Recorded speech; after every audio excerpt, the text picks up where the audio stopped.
Good afternoon, EXJW community. I am doing something I have never done in the whole entire time that I have been doing XJW videos. Have I ever done 2 videos in less than a week?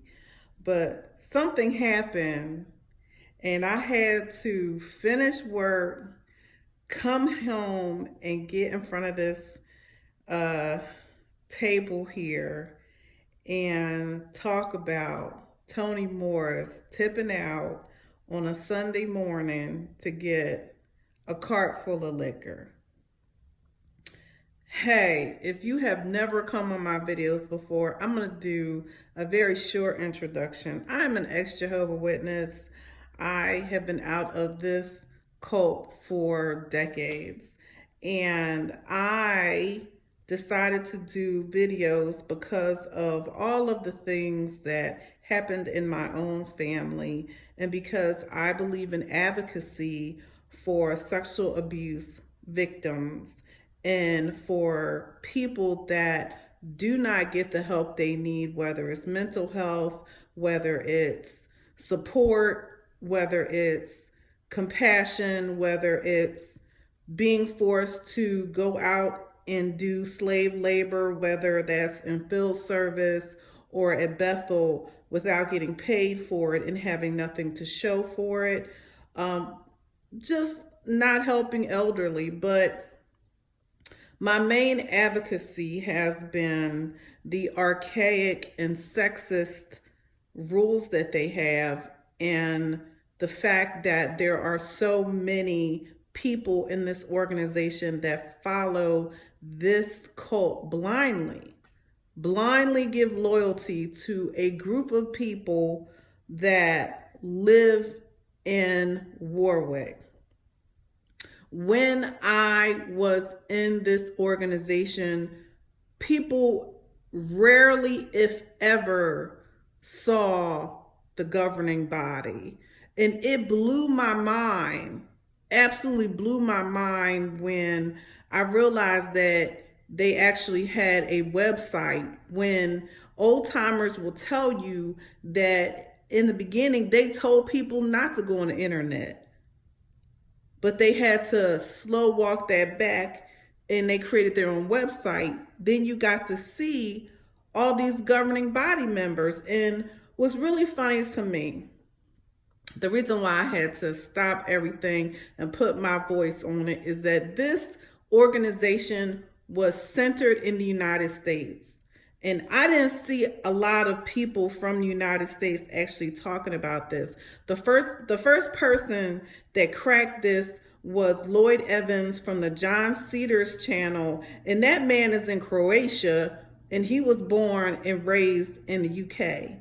And I love his channel. It's not a ding to him at all. I know there are some divisions that exist in the XJW community. I am not condoning any of them. I watch them all because I realize that we all have one mission in common, and that is to expose this cult. So I don't get into all of that. However, I think it's important that people realize that this organization is having groups of people from all over the world worship and follow the words of a very monoracial, with one Clarence Thomas. Yes, that's who I'm going to call Brother Heard, is a Clarence Thomas from like the Supreme Court. There's no women in the governing body. There's one African American who was put on there after years of controversy of there having so many people of African descent that were Jehovah's Witnesses and never having any representation on the governing body. And I went into that a little bit. It's a topic I want to get into because I took graduate work, and I did graduate work in world religion. And I came across a journal article of a African-American man who had a PhD, who actually, because he was raised as a Jehovah's Witness, went out and showed how they actively went after poor African Americans in the 60s and 70s and was trying to tell them they had this utopian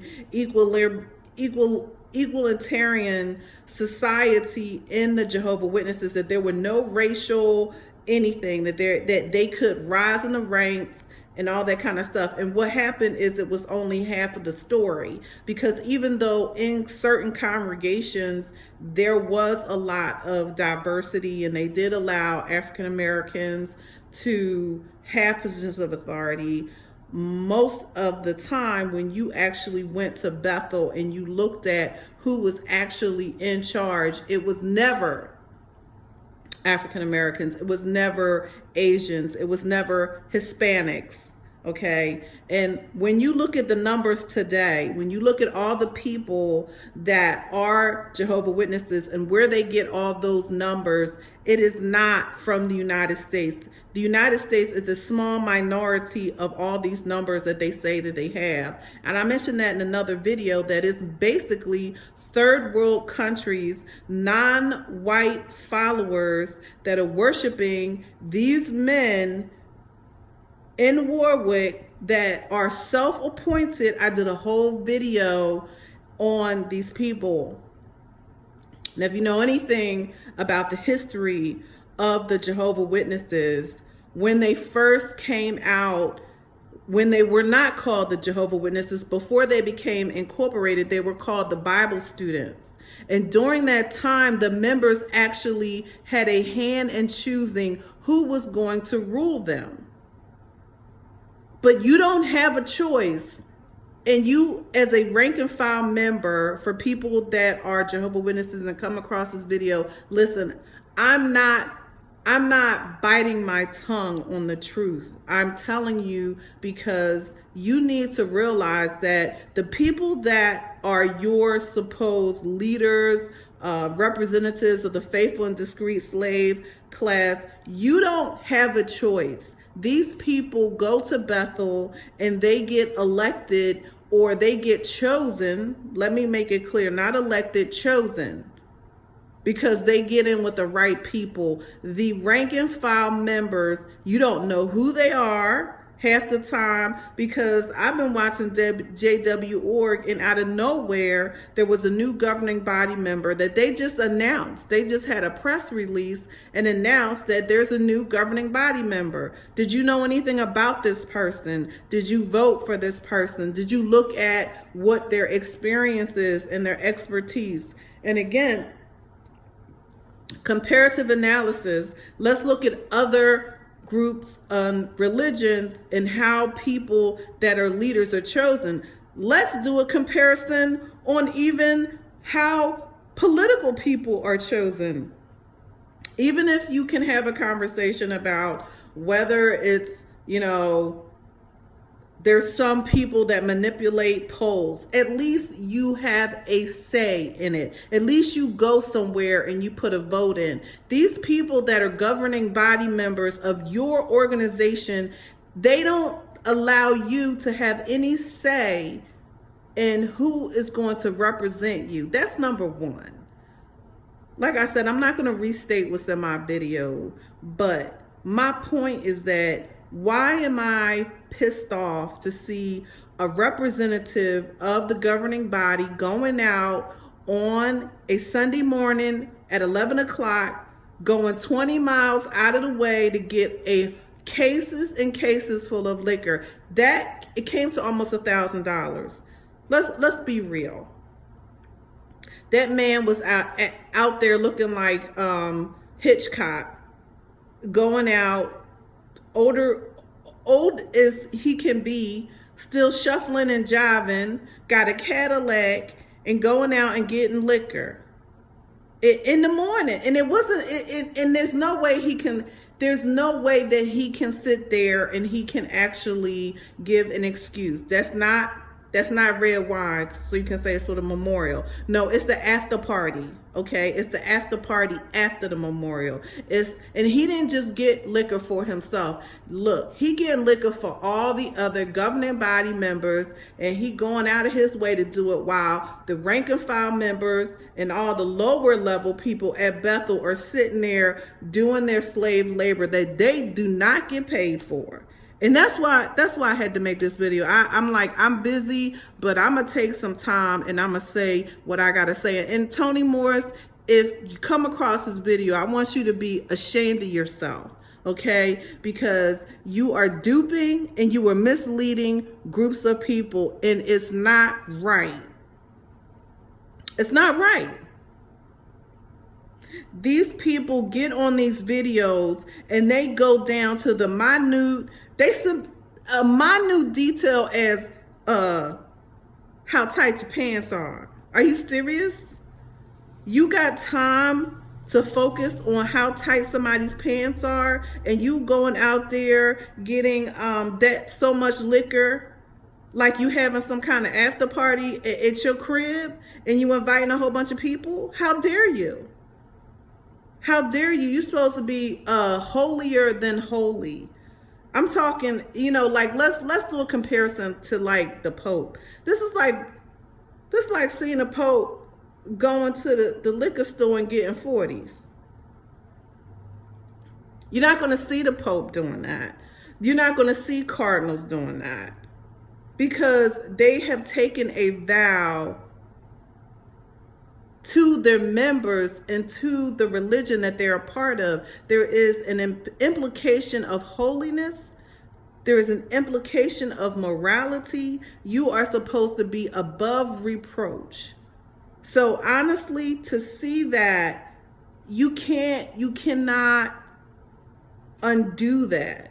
And there's no, it's a fake, it's a phony. It's not. And you know what? That's cheap. That's cheap and that's disgusting. But I want to go a little bit further with this. The problems that I have, and I already talked about the fact that members have nothing to do with these people being in this governing body. They self-appoint themselves. They say that they're of the anointed. No one has ever demonstrated to me how you verify that somebody's of the anointed. There is no verification of it. He had his Masonic ring on, and people are saying they're not Masons. They don't look. If you actually knew how much they lie and how much they deceive the regular people and sit there and put on these grandiose scales of superiority for all the rank and file members, you would walk away too. You will walk away too. But here's the part that gets on my nerves the worst. The one that breaks my heart. Because I've actually interacted with Bethelites, people that went to Bethel, and when they closed down in New York, they were left homeless. See, that's part of the advocacy that I do, is helping people that are homeless after work, or people that are caught up. There is no arm of social service in the Jehovah's Witness organization. And let me tell you what else they don't do. They don't pay these people that devote their time to helping this organization be a $1 billion publishing and real estate business. How are they able to be a $1 billion business? How are they able to go out on a Sunday morning and spend almost $1,000 in liquor? Because they do not pay, let me say it again, they do not pay their Bethelites, people that have to take a vow of poverty and work 9 to 5, sometimes more than that, for these selfish, self-centered, homophobic, misogynistic leaders to do what they gonna do regardless. This man got a caddy. This man sitting here buying a whole bunch of liquor. he ain't thinking about these people. And I bet you he gonna get on jw.org and try and berate people that probably have a holier and more decent life than he could ever think of. And that's my point. That is my point. You cannot backwalk this. You cannot give a good excuse for this. See, one of the things that I talked about in my 10 things that I regret, and it's not regrets really, it's lessons, but some of the things that I was indoctrinated with when I was growing up in this organization, and some of the things that I've seen in the snitching culture is one thing that it's a horrible culture in the Jehovah's Witness organization. Everybody wants to tell on everybody else. Every little thing you do, whether it's how long your skirt is or how short, or heels you wearing, a red lipstick that looks like a prostitute, or Johnny, you had three drinks there, you done stumbled somebody else. How many, because I've been reading some of the comments on some of these videos, okay? And there have been quite a few people that have left this organization or talked about being counseled because they went out and bought some liquor or too much liquor, or they drunk 3 drinks in front of a sister and it got her nervous and upset, so she ran and snitched. Like, there's so many people in this organization, they're self-righteous,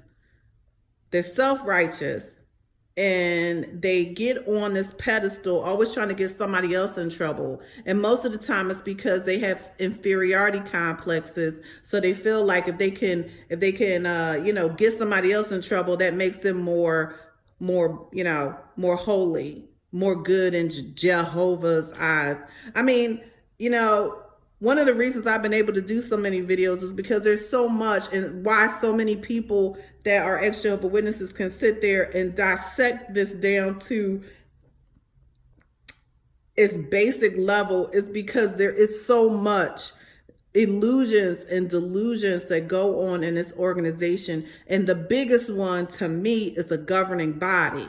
You got people that, there's 2 people in the governing body that didn't even graduate from high school. They got GEDs. You got people in there that they had the right look, they had the right connection.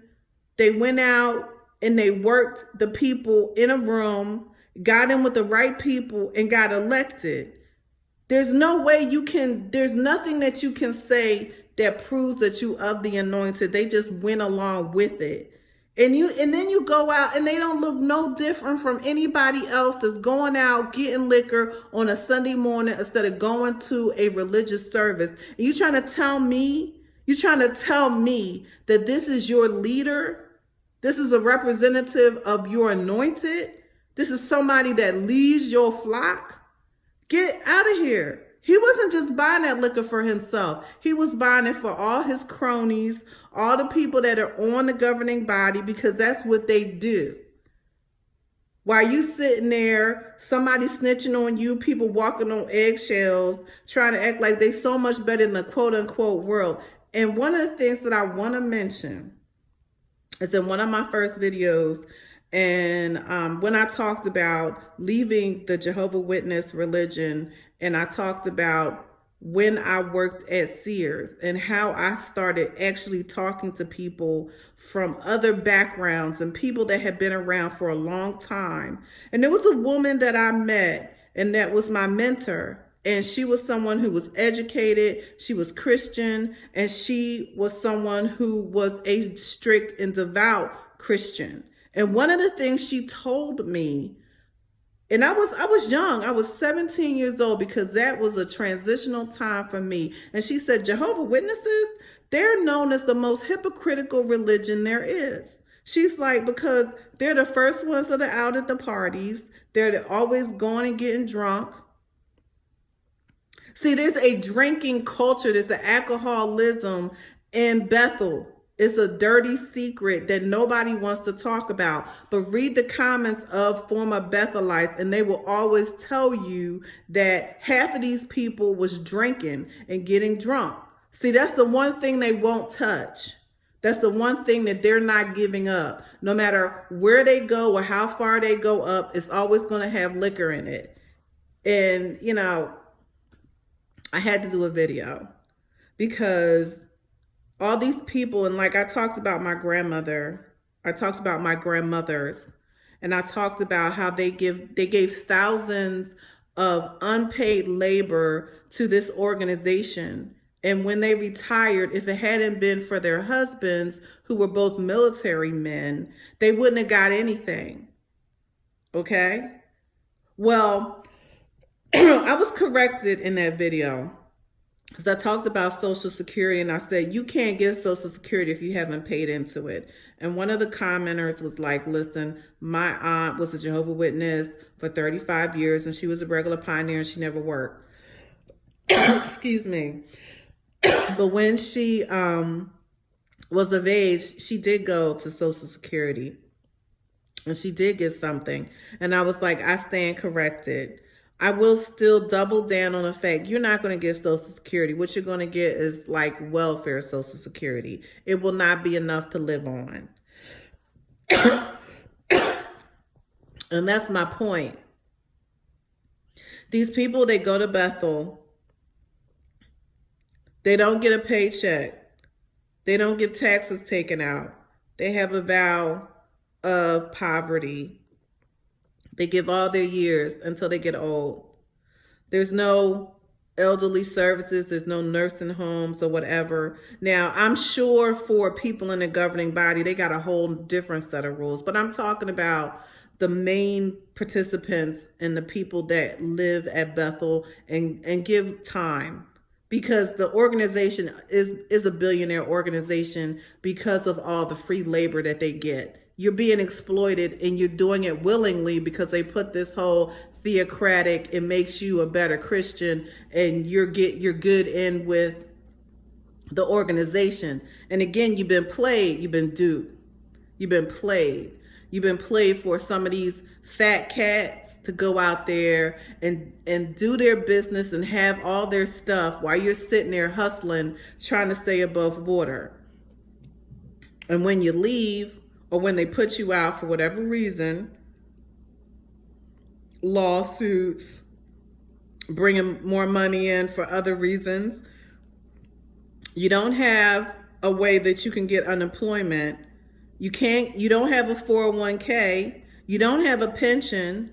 So again, why are people that were in Bethel homeless when they leave? They don't have any savings. The little bit that they give you is a stipend for like getting supplies like toothpaste and stuff. It's not even $100 a month.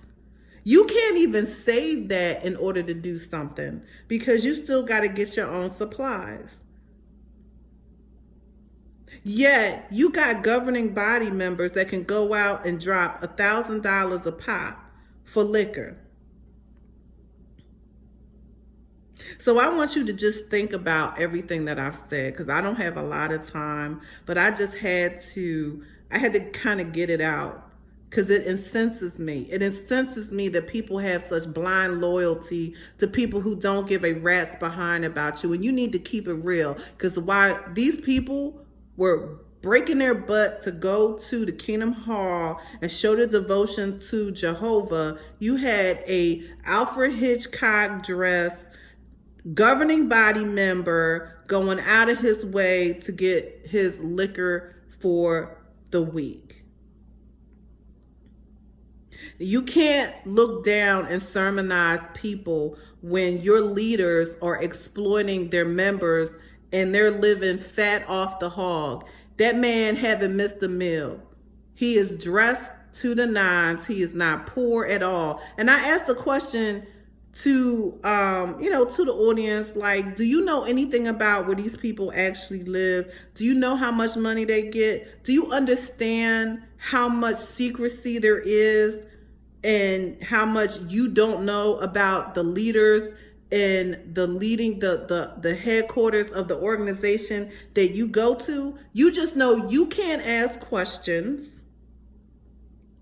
and you have to follow whatever they say with unequivocally, and they still are out doing what they want to do. So you ask me, who's actually in the dark and who's actually walking in light. And I'm going to leave it at that. You know, this was more of a wake up call. Hello, wake up and pay attention. For all of you that are on the fence, just start paying attention. Paying attention. Have a great day. I'm going to relax for the rest of the day, but I had to come out here and I had to get it off my chest. As my grandmama used to say, it had my danders up. So y'all have a good rest of your day and keep waking people up and keep showing them the truth, because something's going to hit. I wish you well.